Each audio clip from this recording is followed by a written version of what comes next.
সংকটের মূল কারণগুলো কি আসলে খুঁজে বের করা দরকার। যে সার 30 টাকা সার 40 টাকা দিলে যদি পাওয়া যায় তাহলে সার সংকট নেই, সমস্যা ক্রাইসিস তৈরি করা, এই ক্রাইসিসটা কাজ তৈরি করছে এই জায়গাটায় হাত দিচ্ছে। পাশাপাশি মেহেরপুরকে আমরা আর সবজি খেত মেহেরপুর বলতে পারি না, বিশেষ করে আমি বলি না। কেন বলি না?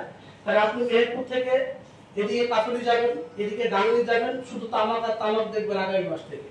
আমি নিশ্চিতভাবে বলতে পারি যে জমিতে আমার বরবটি হতো, যে জমিতে বেগুন হতো, যে জমিতে কপি হতো, সেই জমিতে এখন শুধু তামাক দেখবেন আগামী চৈত্র মাস পর্যন্ত।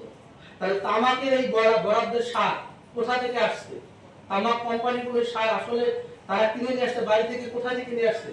আর একজন কৃষক বেগুনে সার দেওয়ার নাম করে এই সারটা তামাকে দিচ্ছে কিনা এইটা একটু খতিয়ে দেখবেন আপনারা। তো এই ছিল মোটামুটি আমার আলোচনা। আরো অনেক কথা আছে যে কথাগুলো আমার সহকর্মীরা বলেছেন। আমি আবারও বলবো যে সাংবাদিকদের তথ্য যদি না দিতে পারেন তাহলে ওয়েবসাইটে প্রকাশ করেন, আমরা ওখান থেকে নিয়ে নেব।